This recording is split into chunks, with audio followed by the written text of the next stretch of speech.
أعوذ بالله من الشيطان الرجيم بسم الله الرحمن الرحيم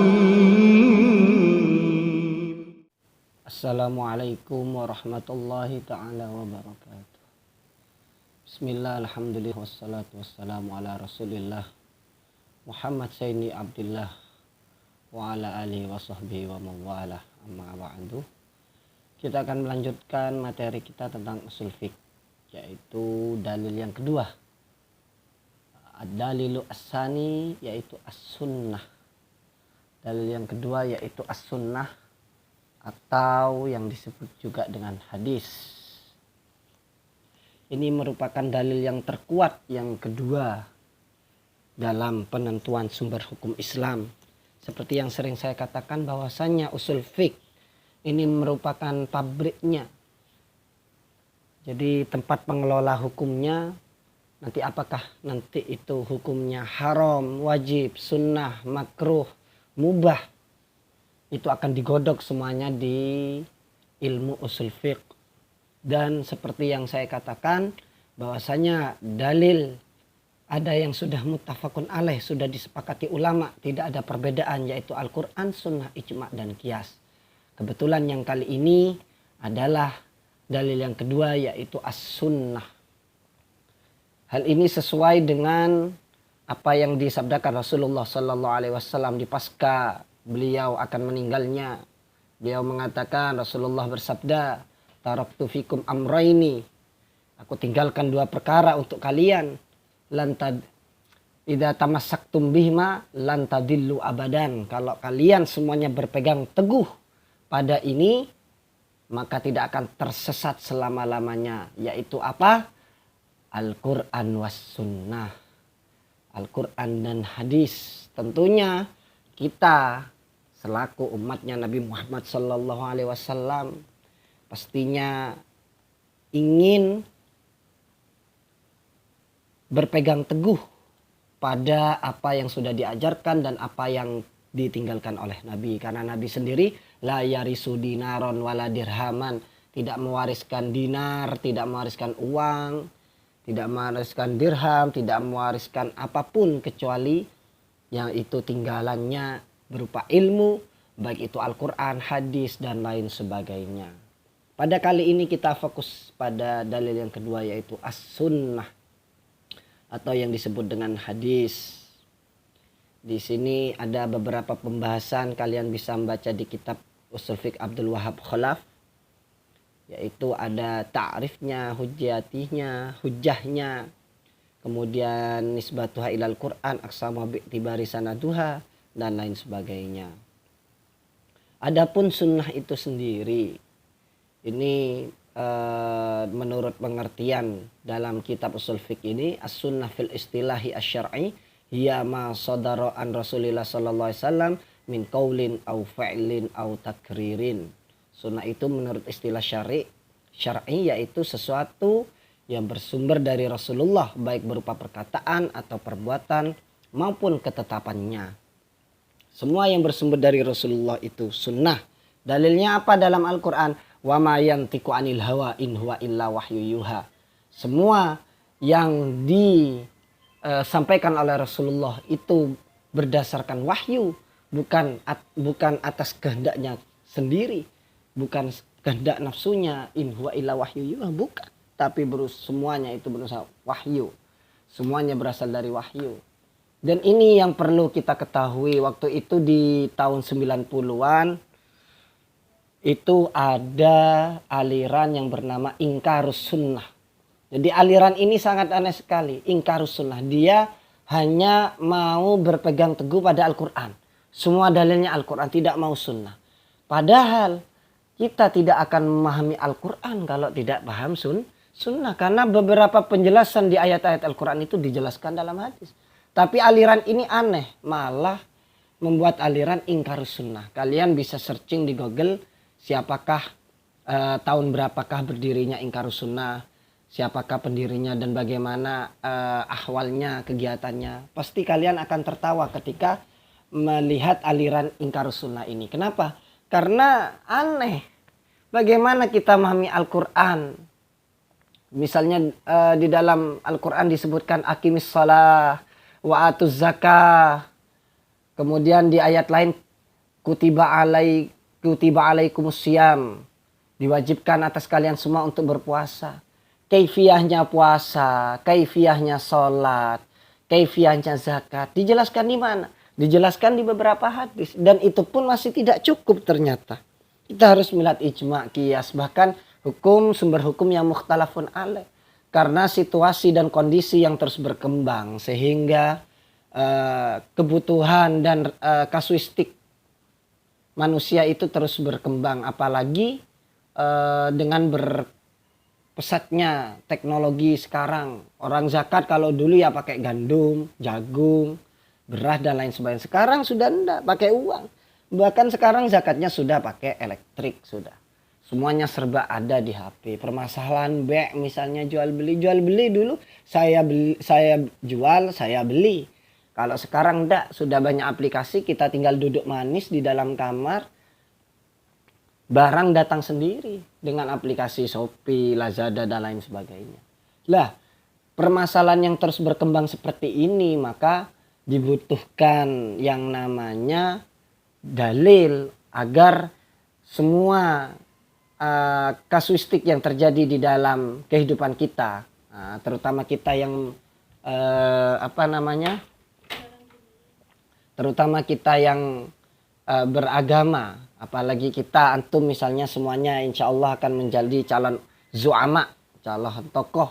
Pasti pertanyaannya itu semua orang akan bertambah dan pertanyaannya aneh-aneh dan minta dalil yang Al-Quran dan Sunnah. Ya ini terkadang tidak ada. Makanya secara keilmuan ketika sudah ulama-ulama seperti yang muasir yang terbaru itu kan menguasai banyak fan. Tidak hanya satu. Kenapa? Karena kasuistik itu terus bertambah. Ya. Sesuai tagoyurul ahkam bi tagoyuril azman wal amkinah. Berubahnya hukum sesuai dengan situasi dan kondisi. Meskipun ada hukum yang tidak bisa berubah. Seperti di dalam hadis disebutkan sallu kama ra'aitumu usolli. Salatlah kalian seperti salat yang aku lakukan. Seperti yang kamu lihat pada salatku. Salat seperti ini yang sudah dilakukan oleh Rasulullah sekarang malah berkembang. Bagaimana ketika salatnya di kapal? Ya, kalau dulu kan tidak ada kapal. Adanya di dalam kendaraan. Apakah bisa disamakan? Lah, terus pembahasan itu akan terus berkembang. Seperti itu sehingga dengan kita mempelajari sunnah ini akan terus akan terus mengetahui hukum-hukum yang terbaru dengan cara mempelajari usul fiqh secara global ya, tidak hanya secara sedikit demi sedikit hanya Al-Quran Sunnah saja enggak, tapi kita insya Allah akan tuntas sampai membahas tentang hukum yang sudah mukhtalafun alaih seperti itu. Di sini ada pembagian sunnah. Karena sunnah sendiri itu tadi masodaraan Rasulullah Sallallahu Alaihi Wasallam baik an qaulin wa fi'lin au takdirin, baik itu berupa perkataan ya, seperti misalnya berupa perkataan ataupun ketetapan ataupun perbuatan. Kalau perbuatan berarti sallu kama ra'aitumuni usolli. Kalau itu berupa qaulan fi'lan misalnya beliau menyampaikan misalnya balighu anni walau ayah, sampaikanlah ke umat meskipun hanya satu ayat. Ya ini kan misalnya ini bukan hadis itu, misalnya hadis tentang hujan ya. Rasulullah bersabda ketika hujan turun itu dianjurkan doa Allahumma shabiyan nafi'an. Mari kita ikuti Allahumma shabiyan nafi'an. Ya Allah, mudah-mudahan hujan yang turun ini menjadi hujan yang bermanfaat, misalnya seperti itu.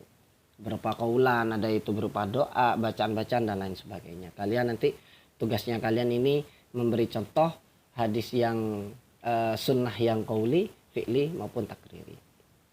Di sini ada sunnah qauliyah ya. Sunnah qauliyah. Sebentar saya buka kitabnya. Sunnah qauliyah hiya ahadisul lati qalaha fi mukhtalifil a'rad wal munasabat. Mithal qouli sallallahu alaihi wasallam La diroro wala diroro. La dororo wala diroro. Wa qauluhu fi apa ini? Nggak jelas tulisannya ini. Ini ada beberapa contoh di dalam hadis qauli sendiri. Di dalam saya buka kitab yang lain biar agak jelas ini. Fi sami'ati zakatun wa qaulu sallallahu alaihi wasallam anil bahri wa atahuru ma'ahu halu maitatuhu wa ghairu dzalik. Ada contoh hadis qauli di sini ya. Hadis qauli itu adalah hadis-hadis yang diucapkan Nabi Muhammad sallallahu alaihi wasallam ya.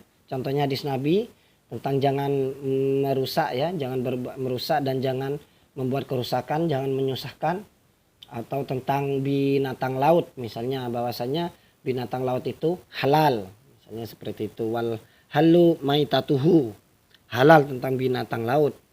Kemudian ada sunnah fi'liyah yang berupa perbuatan-perbuatan Nabi Shallallahu Alaihi Wasallam. Seumpamanya tentang sembahyang 5 kali sehari semalam ya, dengan cara mengikuti rukun-rukunnya. Kemudian ada sunnah takririyah. Sunnah takririyah ini adalah ketetapan Rasulullah dari apa yang bersumber dari sahabat berupa perkataan perbuatan ya. Namun Rasulullah tidak melarangnya. Seperti kasusnya sholat taraweh. Ya, meskipun ini ada khilaf. Sholat taraweh ketika ditambahi menjadi 20 rakaat, Rasulullah hanya diam saja. Nah, ini berarti menunjukkan tidak apa-apa. Seperti juga pembacaan sholawat. Banyak sekali riwayat yang mengatakan bahwasanya ketika Rasulullah datang kemudian dibacakan sholawat, ya, dibacakan Tolal Badru, beliau hanya tersenyum. Berarti ini menunjukkan tidak apa-apa. Ma'aqarahu ar-Rasul sallallahu alaihi wasallam mimma sadar an ba'di ashabihi min aqwalin wa af'alin bisukutihi wa adami inkarihi. Jadi ini sunnah takririyah sendiri bersumber dari sahabat berupa perkataan maupun perbuatan dengan Nabi itu mendiamkannya dan tidak mengingkarinya. Seperti kasusnya sholat sunnah, begitu juga sholat sunnah rawatib, qobliyah maghrib, itu Rasulullah mendiamkan saja. Berarti tidak melarang akan adanya sholat rawatib yaitu qobliyah maghrib. Begitu juga pembacaan sholawat Tolal Badru seperti itu. Itu ya, jadi sunnah baik qauliyah, fi'liyah maupun takririyah ini yang menjadi patokan kita ya. Patokan bahasanya pembagian dari sunnah itu tidak hanya berupa perkataan saja, tapi juga ada yang berupa perbuatan, sekaligus juga ada yang takririyah, ada yang ada yang berupa ketetapan seperti itu. Kemudian ini ada pembahasan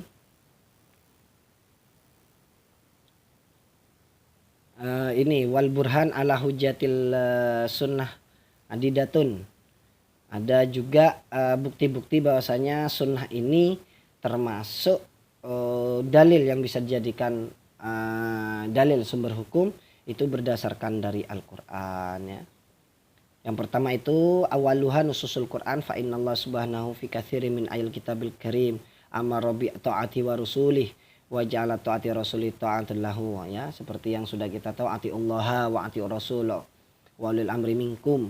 Taatilah Allah dan taatilah Rasul. Ini menunjukkan bahwasanya dalil hadis ini setelah kuat ya, sangatlah kuat bahwasanya bukti kalau sunnah itu bisa menjadikan hujjah. Yang kedua itu berdasarkan ijma' sahabat ya, di waktu Nabi masih hidup dan sudah wafatnya wajib mengikuti sunnahnya semuanya. Ketiga itu terdapat hal-hal yang diwajibkan kepada orang untuk menjalankan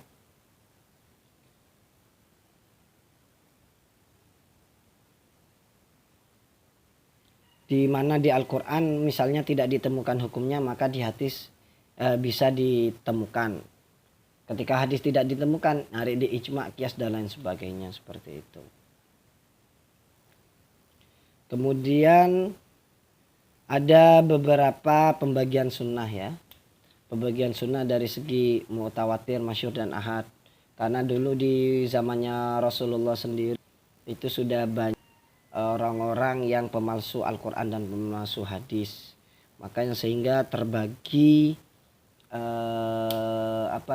beberapa tingkatan hadis. Makanya sekarang kan ada ilmu jarh wa ta'dil tentang ilmu mustalahat hadis dan lain sebagainya. Itu harus dipelajari kalau ingin bergerak, terutama kalian guru PAI ya. Terus guru PAI ini harus paham tentang ini pembagian hadis dari segi mutawatir masyhur ahadnya. Yang pertama itu yaitu sunnah yang hadis yang mutawatir. Ini yang diriwayatkan langsung dari Rasulullah, semua orang sepakat, tidak ada yang mengingkarinya ya. Karena orang yang merawikannya itu insya Allah sikoh semuanya dapat dipercaya. Sedangkan kalau sunnah masyhur itu, hadis yang masyhur itu, orang yang merawikannya itu hadis langsung dari Rasulullah hanya seorang atau 2 orang atau 3 orang atau lebih, tapi belum sampai ke batas mutawatir. Kalau yang ahad ini yang hanya 1 orang ini yang masih menjadi perdebatan. Banyak sekali hadis-hadis ahad yang sudah menyebar, terutama hadis targhib wa tarhib untuk motivasi misalnya ya. Jadi ciri-cirinya biasanya bagaimana hadis-hadis yang dhaif, hadis-hadis yang ahad itu. Pahalanya itu sangat banyak sekali. Kemudian pekerjaannya sangat simpel sekali seperti itu. Jadi pekerjaan antara pahalanya itu lebih banyak pahalanya dan sangat banyak sekali pahalanya. Misalnya ya. Tapi ini tidak apa-apa dipakai ya. Untuk fadhailul a'mal. Man fariha bidukhuli Ramadan haramallahu jasadahu minan niran. Barang siapa yang gembira atas masuknya Ramadan, maka jasadnya diharamkan dari neraka. Padahal cuma gembira saja. Tapi pahalanya bisa masuk surga ini ya, haram masuk Nah ini yang hadis-hadis dhaif, tapi bisa tidak apa-apa kalau untuk fadhailul a'mal, untuk sebagai motivasi penyemangat kita untuk bersemangat dalam beribadah. Mungkin ini sekilas tentang hadis, nanti di grup bisa ditanyakan kalau masih paham. Tugasnya yaitu silahkan dicatat apa itu hadis hadis yang berupa sunnah yang berupa qauli, fi'li dan takriri, dan berilah contoh masing-masing. Kemudian pembagian hadis yang mutawatir, masyhur, ahad diberi contoh masing-masing. Ini untuk latihan kalian agar lebih mengerti tentang sunnah, dan harus hafal tentunya karena kalian calon guru PAI, dan saya doakan mudah-mudahan sukses semuanya, jadi guru yang hebat, dan mudah-mudahan kalian semuanya jadikan orang-orang yang tetap litafaqahu fiddin, tetap berusaha untuk memahami agama, dan mudah-mudahan kita semuanya diberi kemudahan, kelancaran, disukseskan fiddin wa dunya wal akhirah. Kurang lebihnya minta maaf. Wallahul muwaffiq ila thoriq. Wassalamualaikum warahmatullahi wabarakatuh.